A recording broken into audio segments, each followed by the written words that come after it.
Hey guys, welcome back to the channel. Today we bring you part 2 of our in-depth suspension installation of Dobinsons IMS on our 2023 GX460 Blackline.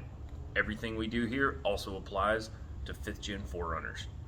Now that we've got the rear suspension all disassembled, I'm going to show you how we reassemble all the new components and the adjustments that we'll make to get those all set up for you. Be sure to follow along the rest of the series as we move to the front and show you step by step exactly how pros do it.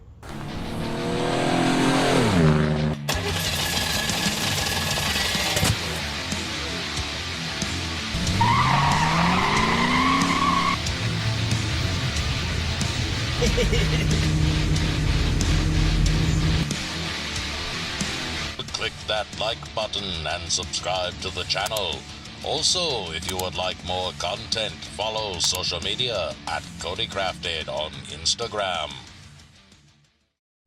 Alright, so here's our stock coil. Here's our new Dobinsons coil. These are C59 599s, which is like a 1.5 lift in the rear. You can tell the wires, we got a full extra turn. The wire diameter is about the same, so they're just about as strong. Should ride real similar to stock. Yes, this coil was red. You really can't see them. Customer did approve me painting it black. He wanted black, but you really can't see them, and no problem. So no big deal there. These are 325s, sorry, C59 325s. And as you can tell, those dudes, way stiffer than stock. The wire diameter is a lot thicker. So what we're gonna do is we're gonna put this puppy in, and we're going to carry on and get this rear reassembled. The opposite side, passenger side, is the exact same. So we're going to get our formerly red, now black coil and put it inside. So you take the stock bump stop, and there's a wear mark where the pigtail end of the coil used to ride. So we'll put that right on top where our other one was. And because we've loosened everything, this dude shouldn't fight us too much. We'll lower the jack a little bit, push down on the diff a little, find the top pocket, and just kind of pop that dude right in. Raise our jack up, make sure that we're seated properly up above. Looking good. All right. So we'll put a little bit of pressure on it just to hold it in place and grab our rear shock. All right, let's open these dudes up.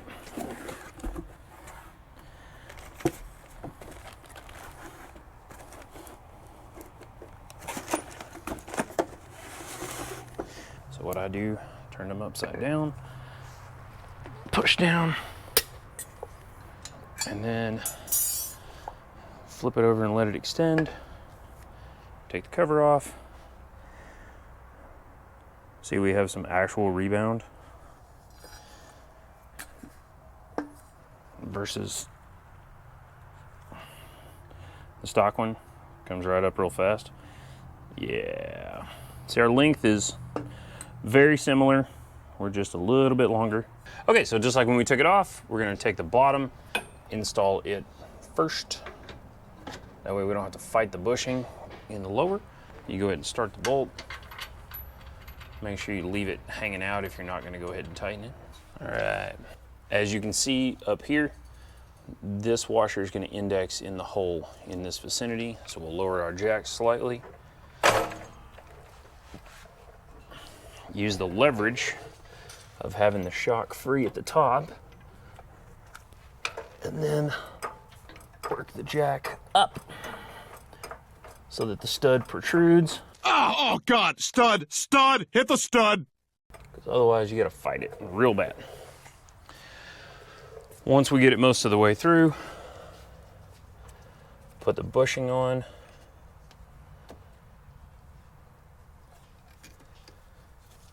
And the washer,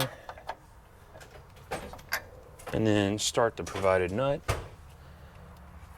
which is an 18 millimeter. The ones that came off were 17. Keep that in mind. I'm gonna start that. Make sure we're locked in. See how it wiggles? put a little more pressure on it. There we go. Get the nut started. Since our other shock body has just a shell on it, and these have the machined flats, we use a big crescent wrench to hold it in place so that the shock body doesn't spin while we try to tighten the top. So we'll start with an open end wrench. And on this part, I like to start with a stubby one, just for speed. So we'll get this guy started. And once you get it down a little ways, you should be able to get your ratcheting end on there. If you've got a flex head, then that's even better. I've done it with both, it's not a problem. The flex heads are spendy, but they are handy.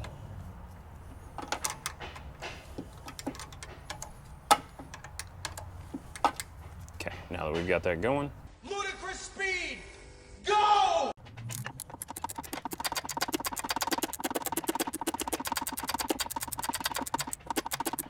now that we're sort of snug, we're going to a longer flex head ratcheting wrench, and that gives us a little more leverage. You want to try to hold the shock body relatively still. It's not perfect, but you just don't want to beat it up. And run it down basically until the nut stops. You don't have to kill it, but you want it good and snug. Fish your wrench out. We'll then pull the shock boot up and install the provided zip tie.